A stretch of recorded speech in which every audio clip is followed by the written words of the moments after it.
My dad and my mother were both gamblers, and they went to Las Vegas a lot. My mom, she always had this policy. She loved to play the penny slot machines, and she would always go in with X amount of money. And let's just say it was $400 one night. So she goes in with $400, and that $400 could last her an hour. It could last her all night. That $400 could turn into $4,500. But she was never going to exceed losing that $400. It wasn't her life savings. It was $400 that she could afford to lose. Therefore, she controls all the risk, and she's just going to have a ball. And if she makes money, great. If she doesn't, it was a fun night. My father, on the other hand, and this is a true story, in 1980-something, he went into Caesar's Palace, Las Vegas, with a diamond Rolex watch on his left wrist. And that was about 11 o'clock at night. By 4 o'clock in the morning, he no longer had that watch. He didn't know what he was willing to lose, so he just kept on, and even lost the watch on his wrist. That's risk and almost stupidity, but my mother represents affordable loss. This has been proven that entrepreneurs are calculating their affordable loss constantly. They will stop if they think their affordable loss will be exceeded. Welcome to the Invisible Ink podcast. I'm your host, Shubha Chakravarti, Chief Financial Storyteller at Achieve. Our guest for today is Dr. Heidi Neck. Heidi is the Jeffrey Timmons Professor of Entrepreneurial Studies at Babson College and Academic Director of the Babson Academy. She leads Babson's Symposia for Entrepreneurship Educators programs and also started the Babson Collaborative, which is a global network of universities advancing entrepreneurship education. Heidi is a well-respected leader in entrepreneurship education worldwide and has written 6 books and more than 45 papers. She also co-founded Venture Blocks, an edtech company, and had a successful exit with FlowDog, a canine aquatic fitness center. Now, here's Heidi. Hello, Heidi. We're so happy to welcome you to Invisible Ink today. Thank you for being on here.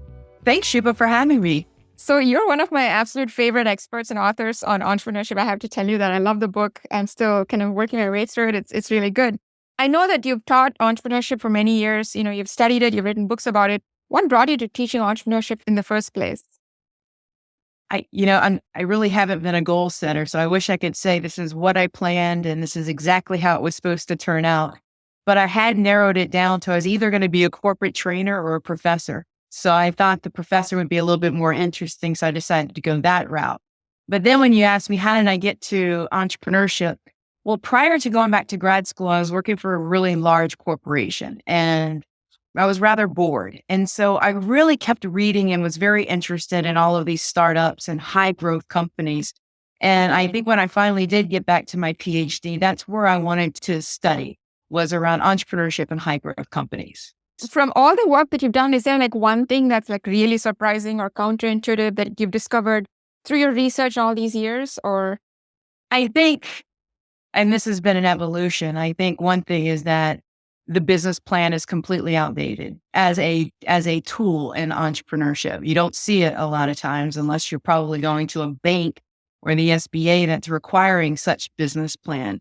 I think that's been really surprising to me as that's kind of fallen out of favor. And I completely agree. I was one of the early ones. I think the second thing, though, is that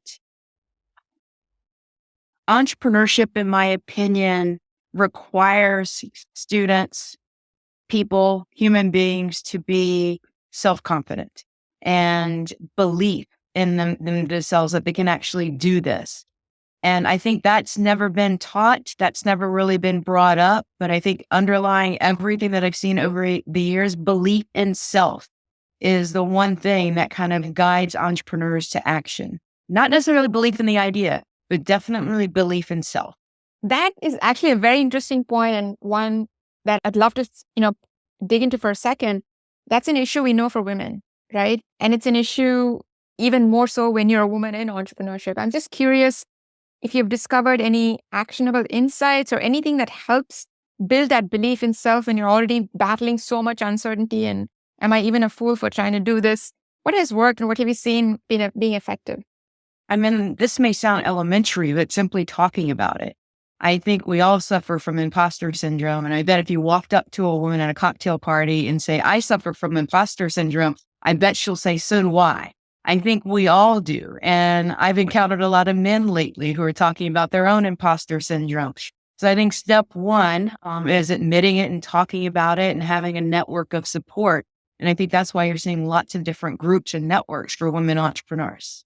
Excellent. So I'll keep that in mind. Can I start off with like a survey of what's going on in the world today? We see a lot of, entrepreneurship is super popular. There are incubators and programs everywhere. Where do you see the gaps or the things that can trap or guide entrepreneurs astray in terms of popular entrepreneurship beliefs, approaches, and methods?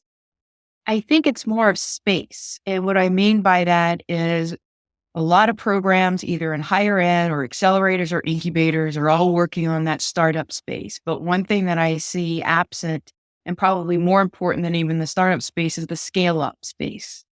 So I don't think we have enough methodologies or enough places that provide kind of a psychological safety net, so to speak, where ventures can scale up. I don't think we know enough about that. It's also very context dependent, right? I think there's steps that we can go through with a startup, but a scale up is very different. And has your research or your experience with startups pointed out or thrown any breadcrumbs that we can pick up on and start to build off of? Well, I think it's a matter of, it's almost an entirely different field of study, because when you're in that scale up phase, you have to have a different perspective on people, on human resources. You have to have a different perspective on processes and how you build those into the organization. And you also have to have a different perspective around resources from a capital perspective. So we always worry about people, process, and cash flow, right? Cash is king or queen. And we have to watch that more closely as we scale up. So if you're a venture funded firm, I am assuming, I'm kind of translating what you said, that the scale up problem becomes really vivid in that phase when you are in a series A or so, but only a very small percentage of firms ever get funded by VCs, but clearly all startups, or at least most startups, have the ambition to scale. My question is, outside of the support system that VCs provide as a ready-made kind of turnkey solution, say, hey, here's all the things you need to do to scale. What can somebody who's outside that system, have you seen things that have helped with that, or anything that can support a non-VC funded firm to address the scale-up problem? I think you have to be cognizant of when you're kind of entering this high growth phase. And sometimes it's easier to identify in hindsight than when you're in it. It's like, if you think about a life cycle of a firm, you don't know when the startup ends and the scale up starts. But when you look back and you tell the story of your business, you can definitely see that line of demarcation. So it's really trying to figure out, one, when are we in it? And when do we really need to start building in better human resources, better processes, and focusing more on how do we actually get more cash flow in order to scale up without the venture capital? Because you're right, so many don't get the venture capital. And I think sometimes growth companies think they will get it, but even those don't get it. So how do we grow with what we have? That's fascinating, which brings me to my next question, which is, at Babson and elsewhere, you have pioneered a different method of approaching entrepreneurship, an experiential and a reflective method. Can you just give us an overview of how you and Babson believe entrepreneurship should be approached?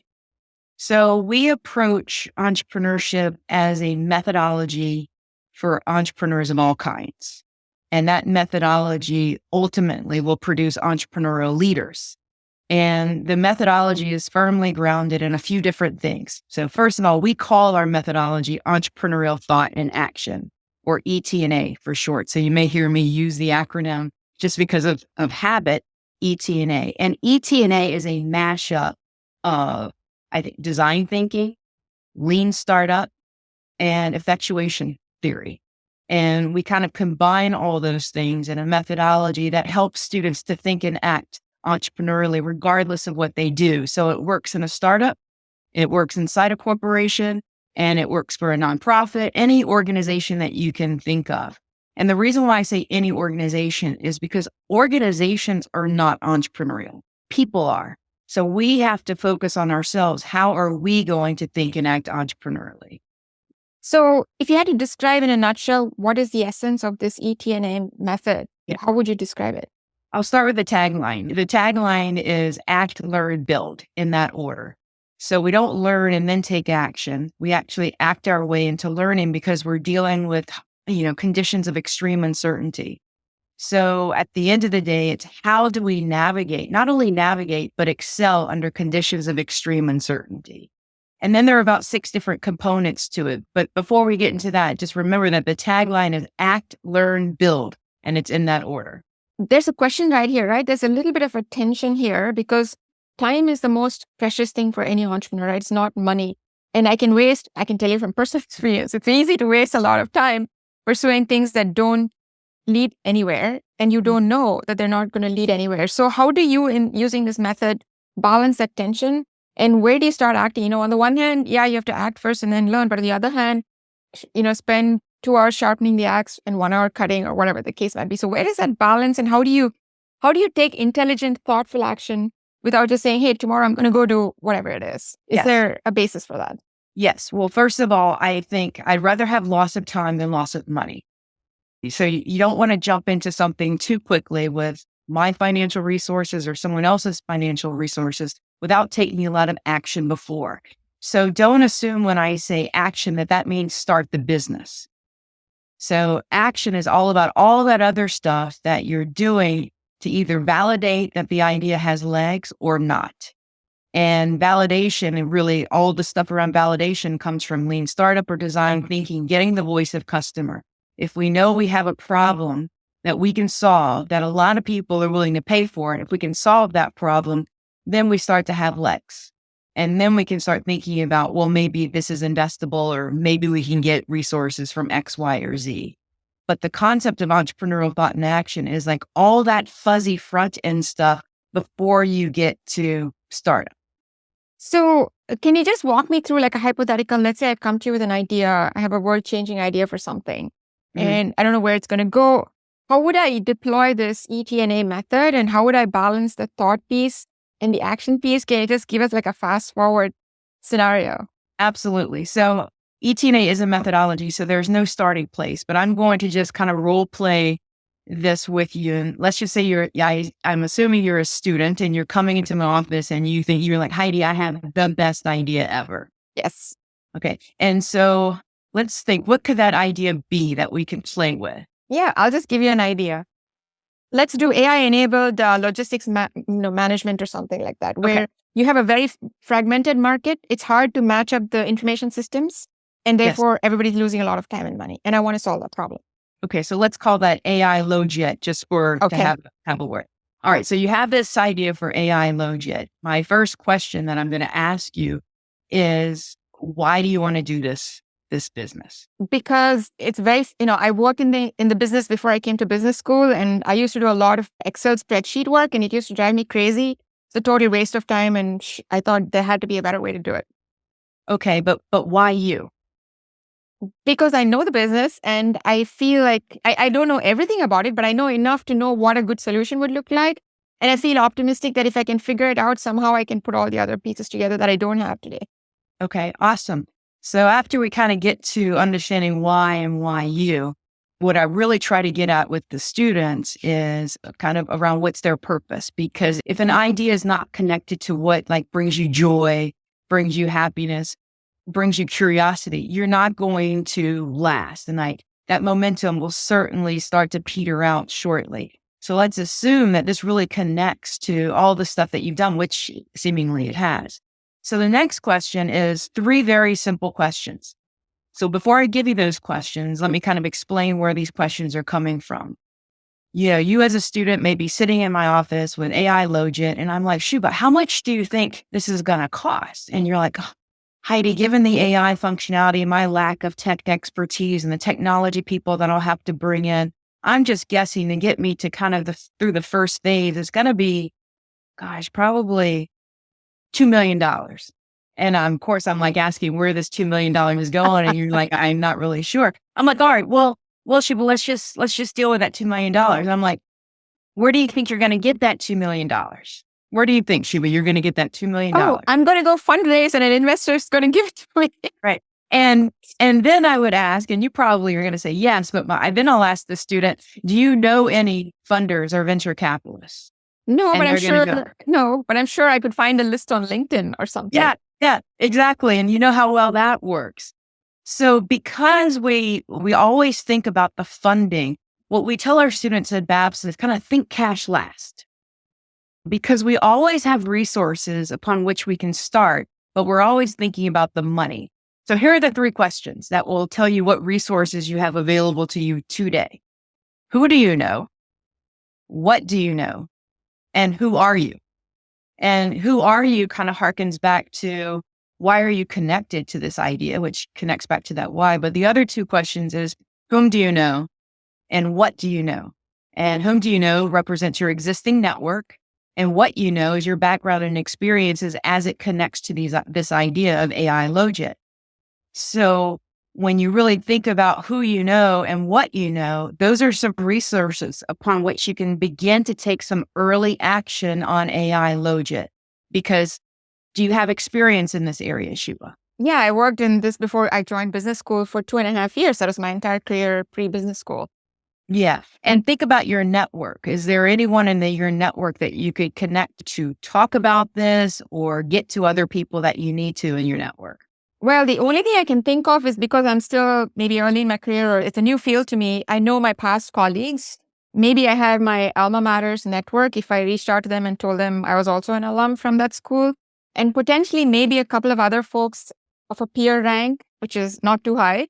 Maybe that I met at industry conferences and things like that. But when I tell you that, I would like to ask you, what if I'm one of those people who, let's say, who just came in or who's new to everything and doesn't have a huge network? How do I then get over that using this approach? Great question. And we'll get to that. This is part of that process.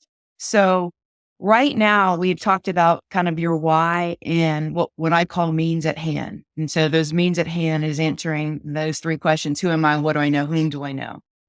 And that why and that means at hand should connect to the idea. So sometimes students come in with an idea, just like you with AI logit, and you have to look back. Does it connect to my why? Does it connect to my resources? And the answer here is yes. But sometimes students don't even have an idea and they're trying to search for one.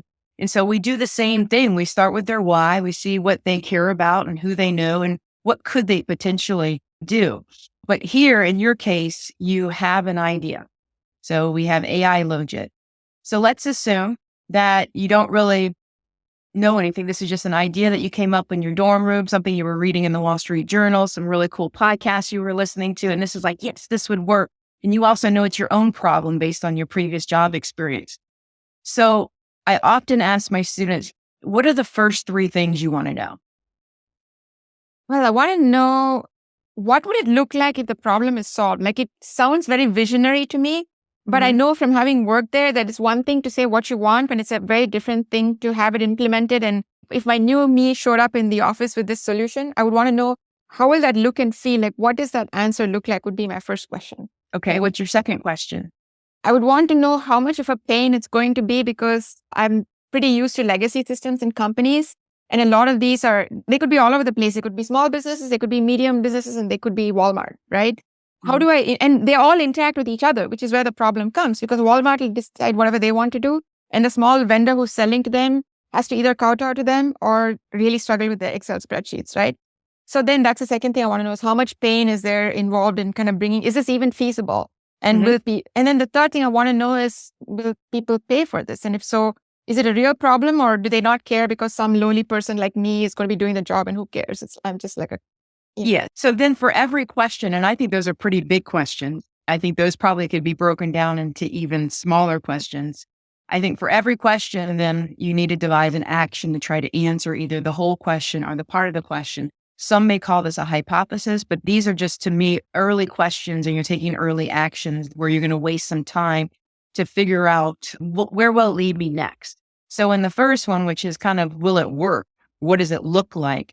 The one thing I would tell the student to do is actually draw it out on paper. Like, when you went into the system, what do you see? Just to kind of do that. For the second one, what was the second one again? Your second question? The level of integration, like, is legacy systems integration a big deal? Like Walmart and the small and medium size. I would say talk to just one person in a large organization that's using one of these legacy systems, and just talk to them to the extent that you're trying to understand their own problems. Not that you have an idea and you're going to pitch it, but just to understand what their problems are. Just at least one person. And if you're really courageous, talk to 5 people by next week or by next Monday. And then the third, what was the third again? It says, will they pay? Like, who's going to pay? Like, where is the budget going to come from? So to me, that's a bad question to ask, I would tell the student, because you really need to focus on that value creation part. What does it look like? What does it feel like? And can it be done? And if you're talking to people and you recognize that they're having the same problem that you had that led you to this idea, if you build something of value, the people will pay. If you're solving a big enough problem, people will pay. So you don't know what they're paying for yet. So it's hard to ask, would you pay for this? Because it's just a vague idea right now.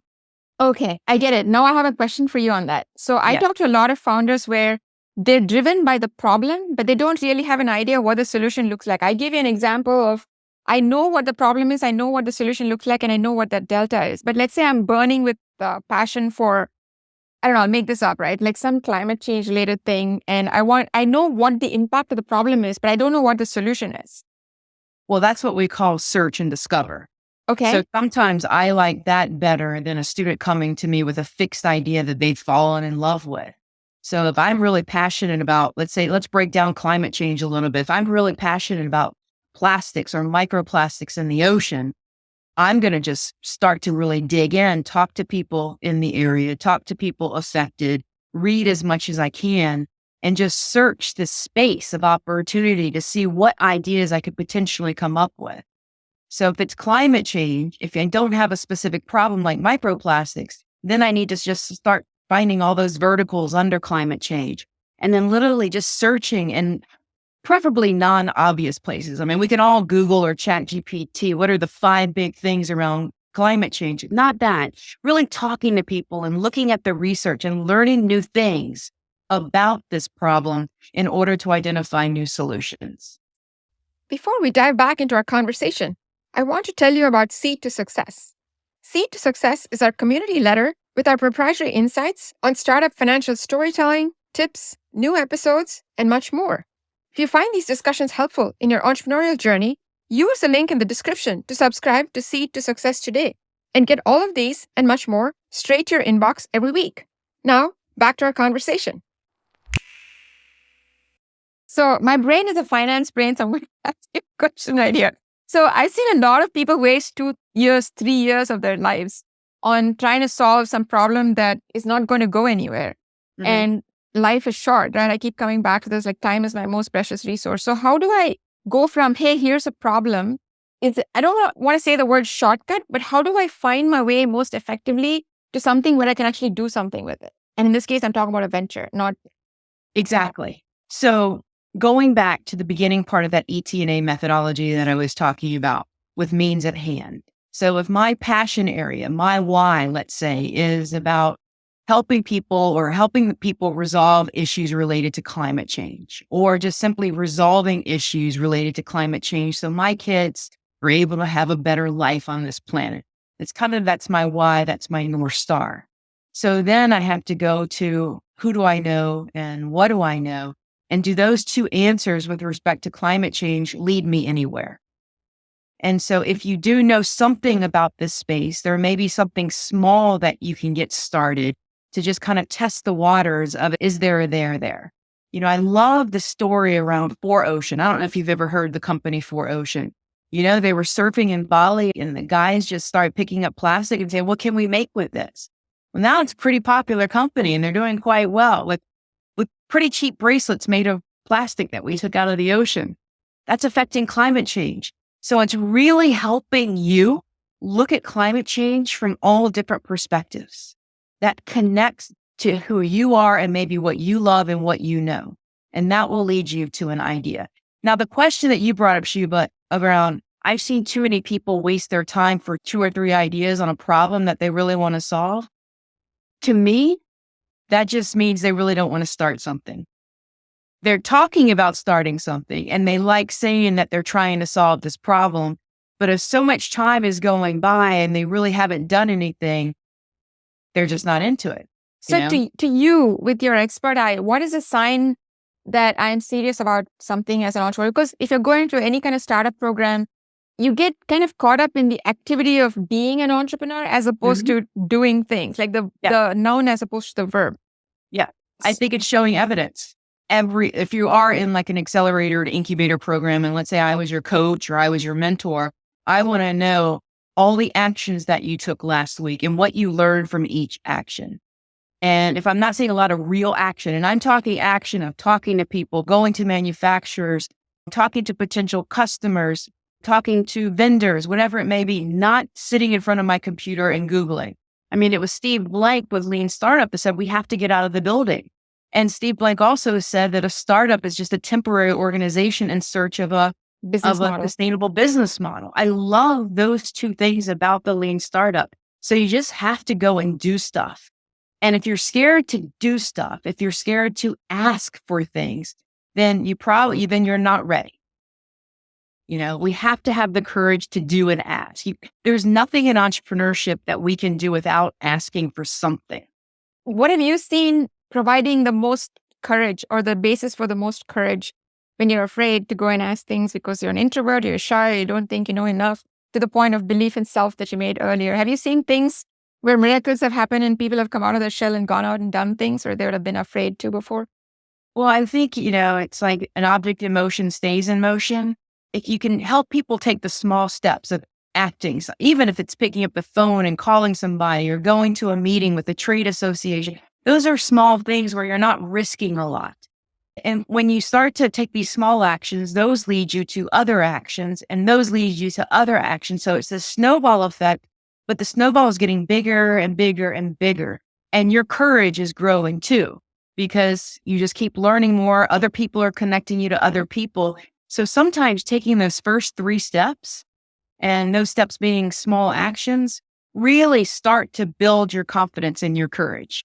I'm going to just push on a couple of things which I've seen with founders here. So one is, okay, let's say I'm doing all the things you asked me to do. I'm going and talking to people. I'm writing my notes and said, I talked to Heidi. She's somebody who is like a customer or an expert or whatever it is.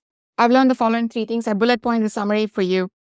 And then where is the thought part coming into this? Like now at this point, all I see is a jumble of like points on a graph. They don't actually mean anything. So do I go in with a specific intent that say, what is a specific, like these are 5 things I want to know, right? Which just comes back to your 3 questions. And then if it's all a jumble, how do I make sense of it? And where is the thought part coming in? At what point do I start to focus in on, is there like a hierarchy of questions of most risky to least risky? How does that whole thing play out? So I think there's 2 scenarios here. Scenario 1 is that you actually have the idea, you have AI Logit. So you had an idea at the beginning of week, what this business was. Now tell me what this business is. Based on everything that you've done this week, describe the business to me. So I want a description at the beginning of the week, and I want a new description at the end of the week based on what you've learned. And tell me what you've taken out of the idea and tell me what you've put into the idea. So again, the idea is evolving and you're acting in order to learn and building on the idea as you go. Let's assume scenario 2, which is more around climate change, and I'm not really sure what I'm doing. All those actions, if you were searching in that space and really digging in on the problem and talking to people that's connected to the problem, tell me everything you learned and what are some business ideas that are coming to the top of your head based on what you've learned. Not one business idea, a lot of business ideas. Okay. And then start to kind of think about which of these business ideas so far, do I need to actually go out and collect more information? Are 1 or 2 kind of coming to the top that are really exciting to me? Then I can dismiss the 5 others that I came up with. So I'm going to play around with 2 business ideas right now related to climate change. And as I'm capturing both in scenario 1 and scenario 2, I'm capturing a lot of disparate ideas about different parts of how it all fits together. Is there a way that you've seen work that, is it just, I hate to come back to the business model canvas, but is there either that or something else that you think is very effective to point you to more insight, to sharpen your focus, or to get more intentional? Well, see, that's not your finance head connected to my marketing head, right? So I'm a fan of the business model canvas. And for startups, I'm a bigger fan of the lean canvas just because it's a little bit more simpler. And then, there's lots of different software and also just using Miro where you can continuously tweak and modify the canvas. So I'm for that if you need that structure. Some people don't need that structure when we're just talking about the idea, because right now we're just talking about the idea and the problem it solves. And we're starting to speculate by who the customers are, but we can't really figure out who the customers are until we really kind of solidify that core idea where we feel comfortable talking to people about it. And you may have an idea of your core customer, and that's great. And that's going to be testable later on. But for right now, we're really iterating on the idea and the problem we're solving. Okay, so we see a vague outline. I do all the work. I'm seeing an outline of an actual business. At some point, I have to progress, right? Like I'm at many points, and I see this. I don't know if you work with a lot of technology-based founders, but I do. And at some point, I see a technology which is really powerful and versatile, and they can deploy it here and they can deploy it there. So at some point, there's a fork in the road, and I have to make a choice. And that choice has consequences. In that moment, what does the ET&A framework guide me to do, and how does it help me make those choices properly? So there's an aspect in the ETA framework called affordable loss. And affordable loss says, what am I willing to lose to take this action? Not necessarily start the entire business, but to take this action. But in the scenario you're talking about, where I have this really value add technology and I have 4 different forks, 4 different lanes I could go into, but I can only go in one because I don't have the resources to go after all 4. And also that's not very smart to go after all 4 at the same time. So how I would guide people, I'm like, well, what are you willing to lose to move forward? And that loss may be time. That loss may be your reputation or social capital. And that loss may be finances. I'd probably at this stage with the technology, and it's clear that there are 4 different paths you can take, is probably going to be loss of resources that you're probably willing to lose. Then you have to decide, how much am I willing to lose? And it doesn't necessarily have to be your own money, but perhaps the money of a venture capitalist or a friend, family, or fool. Just what am I willing to lose? And when you're honest with yourself, this is different from risk. When you're honest with yourself about what you're willing to lose, then you're in control. Because if you lost it, you will survive. And let me give you a quick analogy on that. And then we'll go back to those 4 pathways. So the analogy on affordable loss would be, I have my dad and my mother were both gamblers. And they went to Las Vegas a lot when I was a little girl. I didn't go with them. But my mom, she always had this policy, and she loved to play the penny slot machines. And she would always go in with X amount of money. And let's just say it was $400 one night. So she goes in with $400, and that $400 could last her an hour. It could last her all night. That $400 could turn into $4,500. Okay. But she was never going to exceed losing that $400. And she knew that if she lost it, she would still have a good time. She wasn't going to become destitute. It wasn't her life savings. It was $400 that she could afford to lose.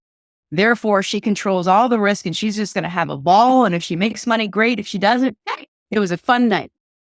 My father, on the other hand, and this is a true story, in 1980 something, he went into Caesar's Palace, Las Vegas, with a diamond Rolex watch on his left wrist.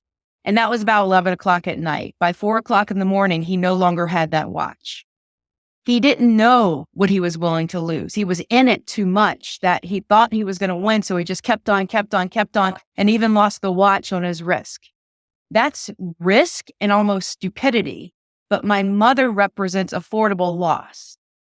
And this has been proven that entrepreneurs are calculating their affordable loss constantly. And they will stop if they think their affordable loss will be exceeded. And all of that comes from Sarah Smathy's work on effectuation theory. So if we go back to those 4 paths, the question is based on everything that I've learned, where do I want to play?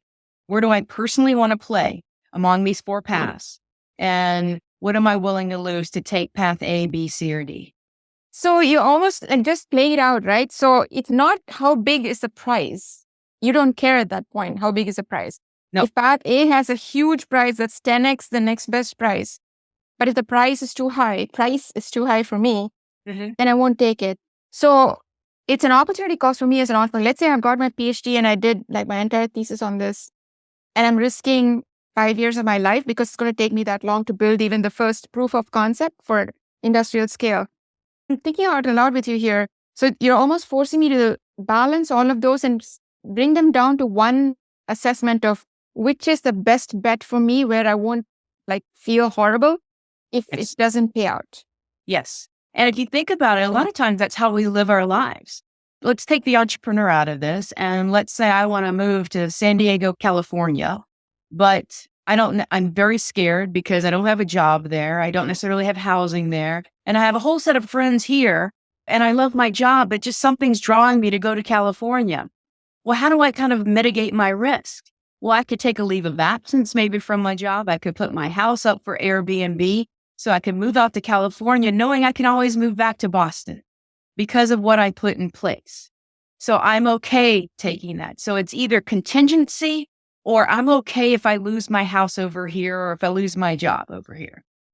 So does this then, from the same 4 pathway perspective, am I also looking at things that will reduce my loss because I'm building optionality? So for example, if I pick path 1 and it fails and this plant blows up and it's not going to be, scalable, I've built an option. Maybe I built new IP.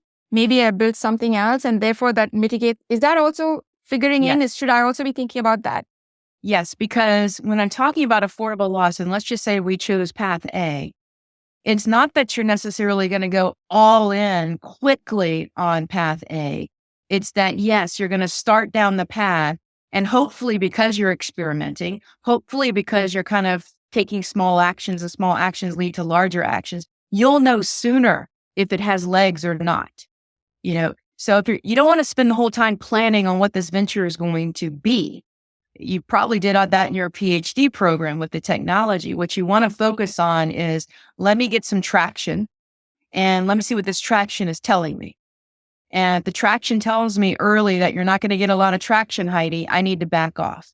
And yes, as I back off, because I don't want to lose everything, I may have gotten something out of it, whether it's IP or just a lot of lessons learned. So then I may come back and go to option B because I've learned so much and I've realized that option B, the B path, was probably a better path to go down. But I didn't know that and I couldn't have known that until I went to path A. So in this kind of scenario, are there things that allow you to make smarter choices by somehow reducing your losses and therefore take a more informed decision? I don't know if that question makes sense. Yeah, and I don't know if this is going to help Shubha, but there's one thing I always want students to look for, and it's disconfirming data. We go out and we look for data that supports our idea, and we find other people that love our idea. I want to find people that are like, no, this is going to be horrible. This sucks because of X, Y, and Z. And then I can ask why. So I'm looking at both sides of the coin as opposed to just looking for confirmation, which we know is confirmation bias. Awesome. So then if I were picking from one of these 4 paths, I would want to know what is the one thing that's going to make this blow up, and I'm going to go try to prove that thing exists because then I can exit quickly. So I've not lost all that time by finding the 99 white swans. It still hasn't proved that there is no black swan, right? Yeah. Essentially, that's what you're telling me. Yes. And sometimes that's hard to predict. So that's why you're just taking a series of actions, one action after another, as opposed to going from A to Z overnight. You're going from A to B, B to C, D to E, etc. So the small, smart actions are much more powerful than the one big plunge decision. Got it. And one last question on that, which is the other implication for me from what you just told me is that I would look for actions where they would illuminate not just one path, but they would give me information on more than one path. Because that's how I like to play. And that's how I like to guide people. Because if you can play with multiple paths just early on, I'm not saying go after 3 different markets at the same time with a business that's operating. But when you're deciding maybe which path to go on or which market to go into, playing with all 3 in the beginning is okay. At a certain point, you're going to have to make a decision, but hopefully playing with all 3 is giving you information that you didn't know otherwise to help you make a more informed decision. So then I've done this stuff and things can always go wrong later, right? I can only know what I can know and you always have limited information. Are there signposts on the road or things that tell me that, yeah, I'm on the right path and it's okay now to go to step 2 on path A? How does the ET&A method guide you on continuing to progress? So reflection, even though it kind of sounds hokey, but I think reflection is really important in this methodology because with all the actions that you take and because it's so action oriented, you have to pause and say, what is this information telling me? What where is this guiding me? Is it guiding me to continue forward? Is it guiding me to pivot a little bit? Is it guiding me to stop? And really thinking about that data that you've collected, not that other people have collected, not that you found online, but the data that you collected and that you trust that's guiding you in a certain direction. I mean, it's hard to tell someone when to quit. The two best pieces of advice I've learned from someone else, and it says, quit when you've exceeded that affordable loss, or quit when you just don't believe in it anymore. And it's hard when you don't believe in it and you have all these people in your little ecosystem around you and they're asking you how it's going and you've hired some interns or you have some employees and you're sitting there going, I don't think this is going to work. But you have all these other people believing in you. It's hard to say, I'm done. Have you seen? But the day that you feel you're done, it's no different than when you said, okay, I'm going to quit this job in 2 years. Actually, you already quit the job just by saying it. Have you seen examples of people who have been able to do that? I don't know if the word is gracefully or better than in other ways. Like, what makes that easier? I've been asking my students, like they'll be working on ideas and the semester will go on and they're still working on that same idea and they haven't gotten a lot of traction. I'm like, it's okay if you don't want to do this anymore. And it's okay because you've learned a lot this semester about the space. It's okay if you just want to quit and figure out what you're going to do next. And they're like, really? I'm like, yeah, that is a gift of choice. You just have to have the courage to move on. And the story that you can tell, if people ask you what, that you took enough action that said this was going nowhere, as opposed to starting it because you felt like you had to, and it was going to fail ultimately because you just weren't into it or there just wasn't any legs to it. Got it. Now we're on the path. Let's say we've decided there's enough there that we're going to continue to pursue it. At some point, I'm going to get resources from other people. Typically, this is money, but it could be other resources too, like partnerships and what have you. Now, the whole premise of ET&A, from what I understand, is it's an iterative process, which means that it should allow you to change direction at some point. I don't want to use the word pivot because it's just become like something totally different. But let's say that you have to change direction on a whole bunch of things. When there is that commitment that's already been made and your data tells you that you need to do that, like how do you navigate that in a way that's effective and doesn't cause more harm than there needs to be? So one thing I like to say is a direction is better than a plan. So sometimes when we have a plan of exactly what the venture is and how it's going to go, and you have funders and people in your orbit contributing to this, but all of a sudden the data starts to tell you that we need to go in a little bit of a different direction. If you stick to the plan, you run into a brick wall. But if you have a direction, you can at least go around that brick wall, iterate a little bit, and keep going in the same direction.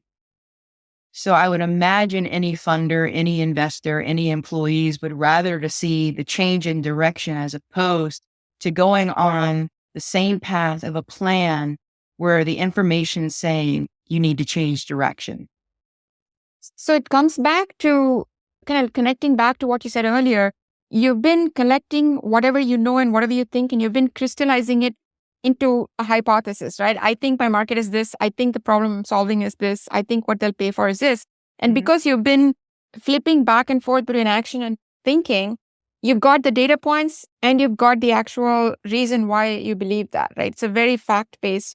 So very evident, fact, maybe.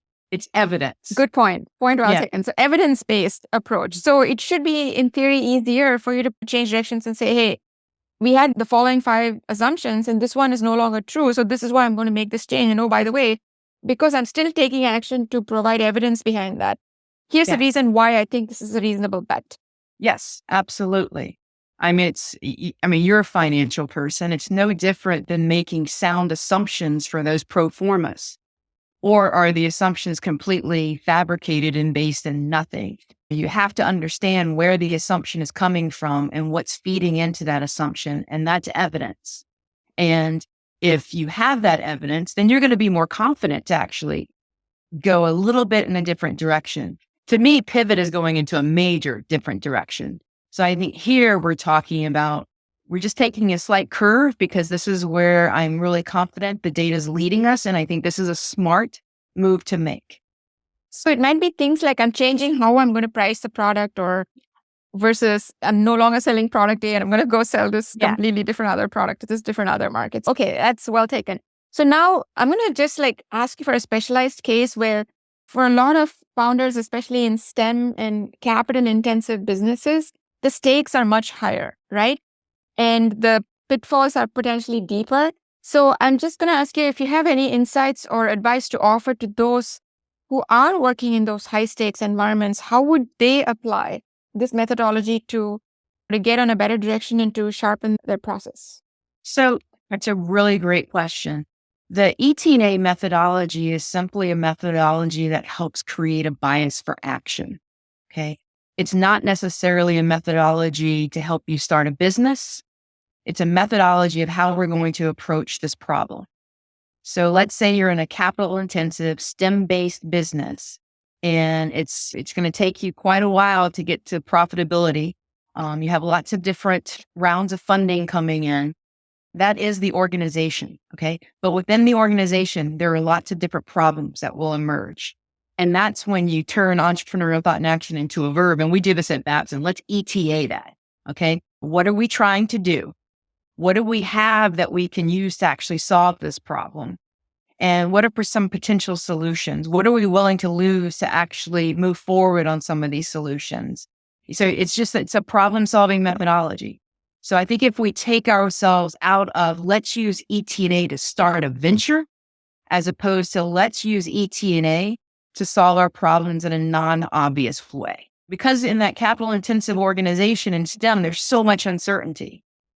So it's like when you're not really sure what to do, your only choice is to take action, to kind of figure out what to do next. So in other words, you're taking this big blob of uncertainty and you're breaking it down and you're applying kind of in a fractal kind of way, you're applying that same methodology for every little problem. So which brings me to the question of you have to inculcate this methodology and way of thinking and acting into the culture of the organization. So if I'm the one building the STEM startup, how have you seen this becoming embedded in how we do things, for lack of a better word? As I said earlier, organizations aren't entrepreneurial, people are. And so through practicing the ET&A methodology, that's a way that we actually help our students think and act more entrepreneurially or develop that mindset. In an organization setting, and I do have experience with this, I can't really talk about who I worked with, but I did work with a company in the biotech space. And we brought through a lot of people through this ET&A methodology training. And so they started having the vernacular around this. They understood what everyone was talking about when they were like, we have to ET&A our way through this, or they use some other adjectives as well that's connected to the methodology. So that common terminology represents a common way of thinking. That common way of thinking leads to kind of a common way of acting. And you can train people how to think differently. And it's just offering a framework like ours to help them to start thinking differently. So I'm sold. Let's say I'm running a biotechnology startup and I want to apply this method. Where do I go? How do I start? How do I get better at this? So it's so funny you asked this, Shiva, because Babson just finished. Actually, I did it for Babson. We just developed something called the Babson Mindset Game. And it's called the Babson College Mindset Game. But it's based on an exercise that we've been doing with students, with MBA, undergraduate students, MBAs, executives for many years. So I'll tell you what the physical exercise is, and then just imagine that we've kind of turned that into a digital exercise.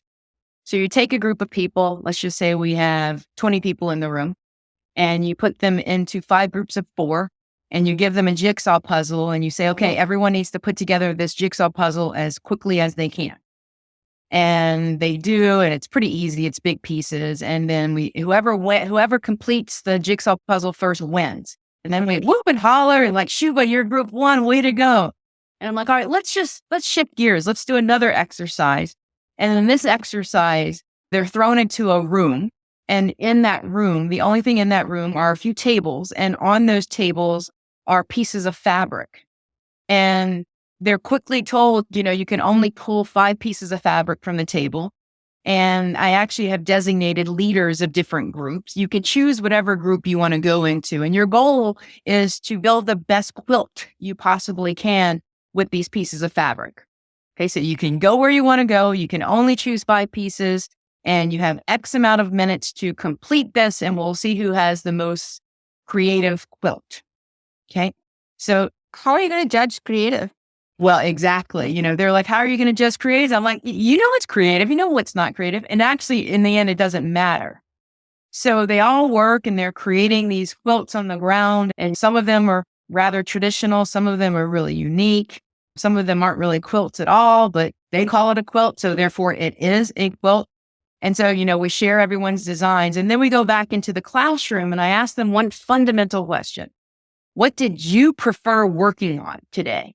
Did you prefer working on the jigsaw puzzle or did you prefer working on the quilt?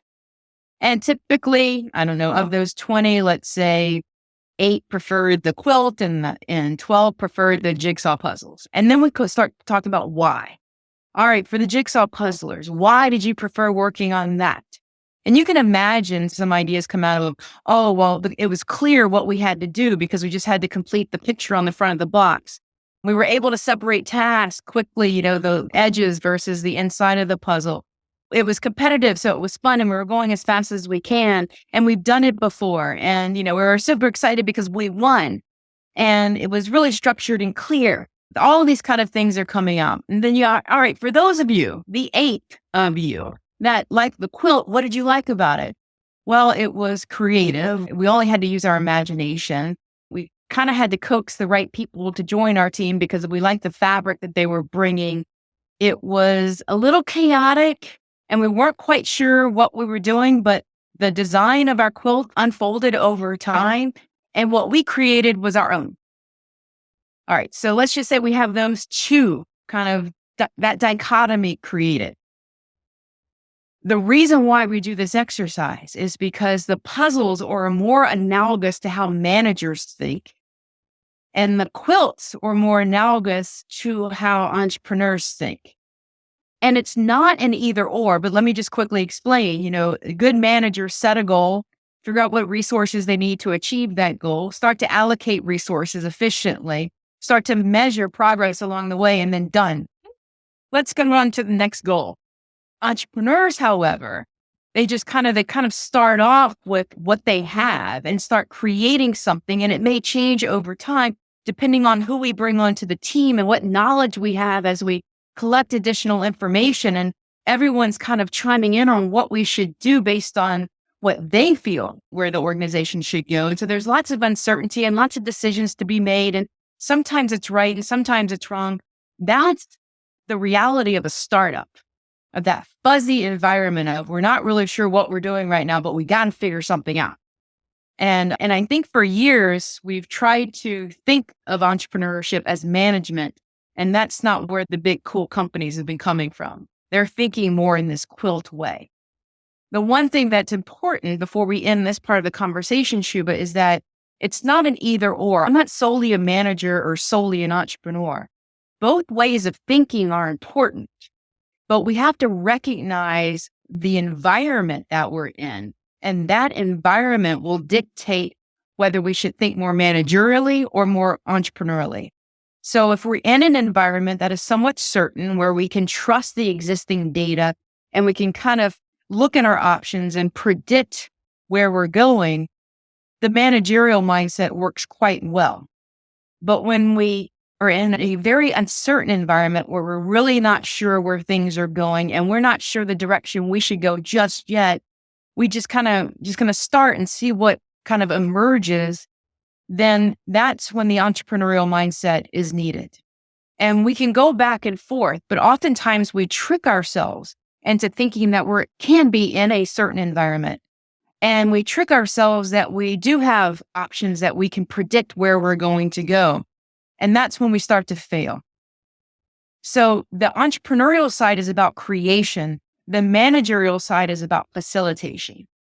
And you do go back and forth between creation and facilitation in an organization all the time. But you have to think about what environment am I in and which way should I be thinking at the moment. that represents kind of a different way of positioning ourselves in a particular problem. So if I were to take what you just told me is fascinating, I'm the founder of this biotech startup and I'm trying to inculcate this. First of all, I have to become self-aware that I need to flip my hats from a managerial to an entrepreneurial type of thinking, depending on what problem I'm solving, and which is hard enough given that I'm moving out of my PhD mindset, right, into something completely uncertain, which probably is freaking me out anyway, because it's already uncertain and very different. And then secondly, once I've done that and I've taken all this funding because I need to build this huge capital intensive organization, I need to find a way to systematically, maybe through meetings or a way of approaching problems or a standard methodology that we always use. When a problem comes up, we go through a standard process, but it's something that I have to keep doing constantly. And it's not something that I'm there once and can check the box and say, okay, I'm done. I've kind of figured this out. That's what I'm taking away from what you just told me. Is that a fair characterization? It is fair. And going back to the biotech company that I worked with, for years, we brought all these people through this quilt and puzzle exercise. So the terminology that they started to use themselves within the organization, is this a quilting situation or a puzzle? And so if that's how you start to change the culture. You bring everyone through a similar experience. The experience resonates with them. And it's better than doing Myers-Briggs. Ouch. I love Myers-Briggs. Me too. Yeah. So then if I don't have the resources to bring someone like you on board, I'm already scrambling, if I'm a startup, what's a shortcut I can use to, bring this as soon as possible and as effectively as possible within my startup environment? Well, I think even listening to this podcast, someone could do this exercise quite easily. Get some puzzles, get some pieces of quilt. I've also done it with puzzles and stories, but like they draw stories as a group on a flip chart. But the problem with that is the stories are a little bit too fun. So then they start to choose the stories more than the puzzles. And the trick is you actually want to get a pretty good even mix of puzzles versus quilts. And we did, when we digitized the game for the Babson College mindset game, we built in on the quilting side of the game a lot of frustration and uncertainty. So I'm definitely getting the distribution where people don't like the stories or the quilting as much as they do the puzzles. So then if I recognize that it's a quilting situation, how do I know if I'm there? I guess this is my puzzle brain speaking, which is I need to move forward. Like that's why I'm here in a startup and I have a problem and I've identified it's a quilting problem and not a puzzle problem. And then what? Like, how do I know I've solved it? So I don't know if you ever know you've solved it, but if you're asking, how do I know if I'm in a quilting situation versus a puzzle situation, I would look at the amount of data that you have around you. And if you can trust the data that you have existing and it's leading you in a certain direction, you probably can go that direction. But if you're in a situation where I'm stuck, I don't know what to do, I'm not really sure what direction to go, just answering yes to those questions says you're in a quilting situation. A quilting situation is more about creating the future, whereas the puzzle situation is more about predicting the future. Okay, so then if I've recognized that I'm in a quilting situation, I need to start figuring out what building blocks do I need to put in place, which means what future do I want to create? What do I know about that future? And what are the minimum bricks I need to start building towards that future? And that's about all I can do. There is no solving. There is only creating. Yes. And ultimately what you're creating will solve, but you're going into it with a creating mentality rather than a solving mentality. Awesome. I cannot believe that an hour has flown by. So I will, I could talk for hours, but I want to be respectful of your time. I'm surprised it's gone by so fast too. It's been awesome talking with you. Likewise. So then if I had to bring it all full circle, I'm a founder, I'm sitting here and I really want to get more effective. Can you give me maybe 3 pieces of actionable insights or advice? What can I start doing tomorrow morning to become more effective as an entrepreneur? And where are they in the process, these entrepreneurs? That's a very good question. Let's say that they have committed to a path, but there's a lot of uncertainty around funding. They maybe haven't gotten their first funding round yet. They know they need capital, but I'm kind of stuck. I don't know which way to go. I don't know what to focus on, but I need that funding and I need to move forward. What do I do now? Well, I want you to be able to answer the fundamental question of how big is your problem and how many people are willing to pay for the solution? Because until we can answer those two questions, any potential investor will not look at us. So I think we assume that because we have this great technology, that someone's going to invest in order for us to move forward. But we need to prove that this technology is solving a problem for a very large number of people. And then I think the investment will come. Then it's about finding your network and who can introduce you to some investors. What angels can you find? Really just getting out there. But you have to have the answers to those questions. Yeah, this is my technology. I can certainly explain it in a way that my grandmother would understand. That's important. And this is the problem that it's solving. And this is the number of people it's solving the problem for. And I'm not looking for an exact number. I just want to know as an investor that this is a big enough market to invest in, because I'm not going to invest in a small market unless it's a completely niche, unique, and it's going to produce that 10x in a short period of time. Other than that, I want to make sure it's a big problem for a lot of people. Got it. And then the relation to or the connection with what you just talked about is using this entrepreneurial thought and action methodology to get to those answers, because I now have a very clear destination. I need to prove those three things which you just laid out. Now, how can I get from where I am to where I need to be? By asking the right questions, taking the right actions, and collecting those proof points. So that would be number one. Okay. And number two would be never shy away from asking for help. Ask for something.